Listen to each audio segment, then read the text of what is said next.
just picked my EFI tank up from getting cleaned. You can see, yeah, it's not perfect, but it is fairly clean. But you can see from the outside that, yeah, the tanks do look the same, have all the same connections.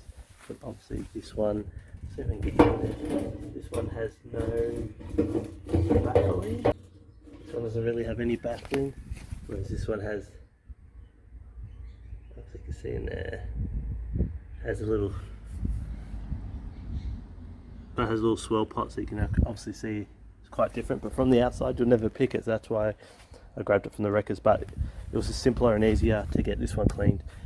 Anyway, I swapped over all the hoses, and I'm about to fit it up. So I'll check back in once it's sitting in there. Alright, so I've got the tank installed. I've got new EFI clamps, new EFI rubber hose. I went ahead and got the carrier sandblasted. Actually came up really good. I fit the new pump in there. Yeah, I was actually really happy with how it came up. The return line was blocked, but Andrew unblocked it for me, heated it all up, whatnot. And I mean, it cost me like $10 to sandblast, and it come up Mickey, so that's awesome. I have it plugged in. I just quickly made sure that the sender was working. The sandblaster said he'll do it, but he couldn't guarantee me that the sander will work. But luckily for me, it still works. So I'm going to install all this now, and then yeah, so I'm going to install all this now, and then I'll grab some fuel, and we'll see if we can give it its first start in probably over 5 years.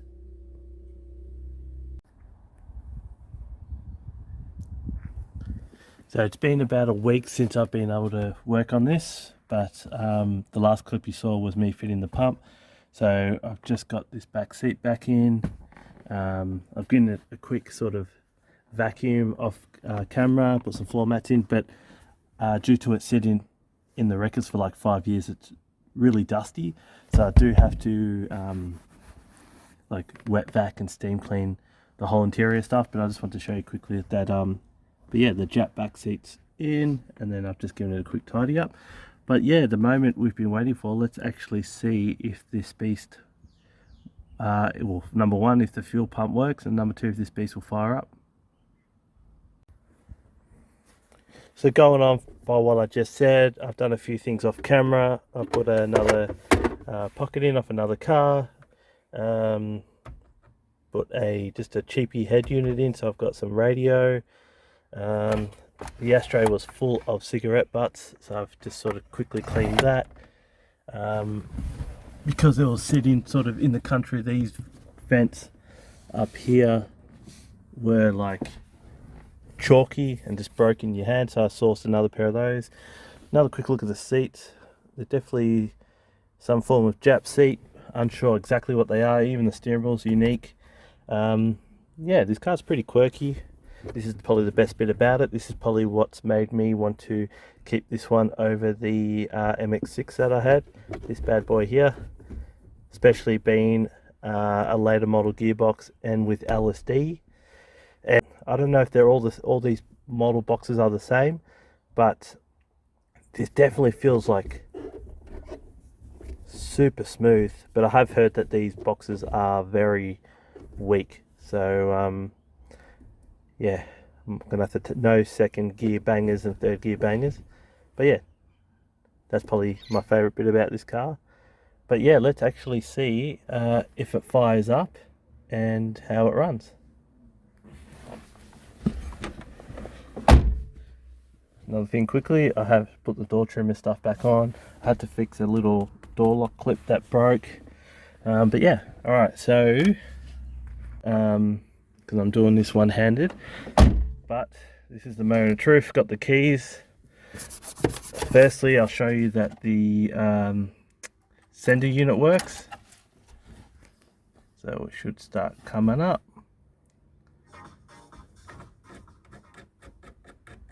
Got some fresh fuel in it.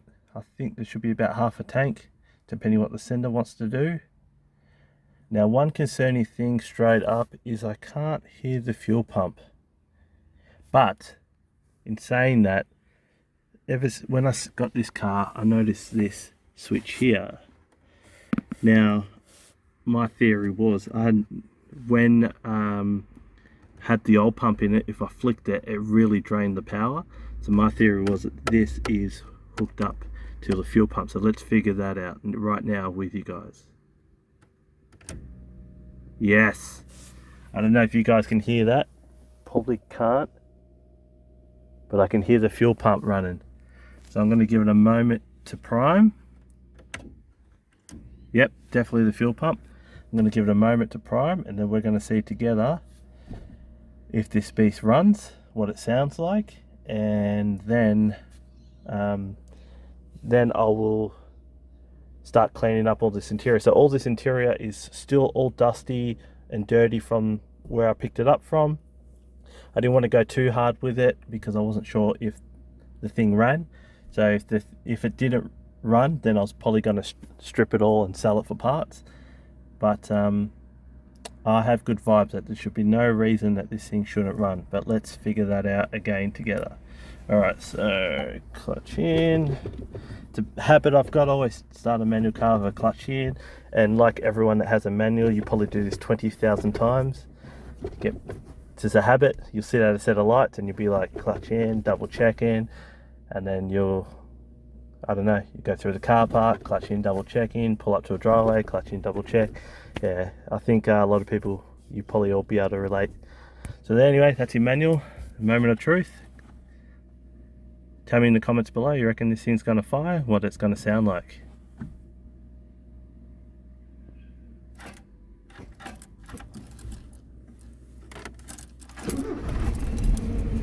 Oh, look at that. That wasn't even like one full turn. What a beast. And to be honest, it actually sounds pretty good. Not gonna lie. So yeah, that little plug, that little plug's definitely the fuel pump. But wow. And don't worry guys, off camera I checked the oil, I checked the water, all that sort of stuff. You would have seen me in previous videos like bleeding the cooling system. It's just running water at the moment for the same reason. I want to make sure it all runs before I go putting coolant in it. There's no leaks, blah blah blah. But I do have to flush the cooling system and go from there. But yeah, let's actually see. It actually appears to be running bloody awesome. It's cold, so I don't want to rev it too hard. Ooh. It feels peppy. I've got to give it that. It actually feels quite peppy. But yeah, let's open the bonnet and see what it sounds like. Listen to that thing purr away. Yes, I know I have to put a battery clamp on there. But yeah, so obviously I've been told in the comments that, and I've figured out that this is a B6, not a BP. It's got aircon, it's got power steering, it's got a bloody massive radiator in it. Yeah, appears to be no leaks down here. It all appears to be running smooth, so that's a plus. That's awesome. Don't you love it when you get a car from a junkyard and it runs?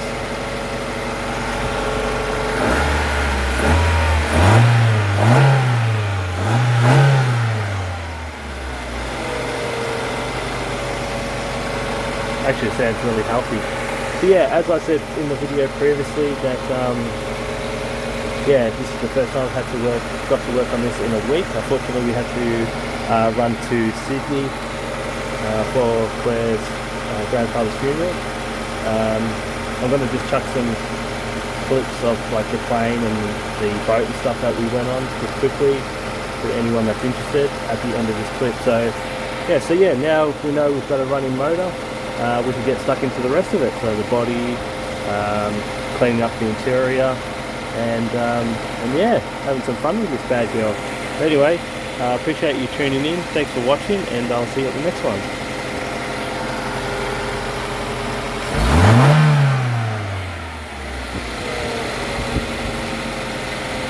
And whistle for attracting attention. Infant and spare adult life jackets are also carried on board and will be distributed by crew if required. There are 8 emergency exits on this Boeing 737 aircraft that your crew will now point out.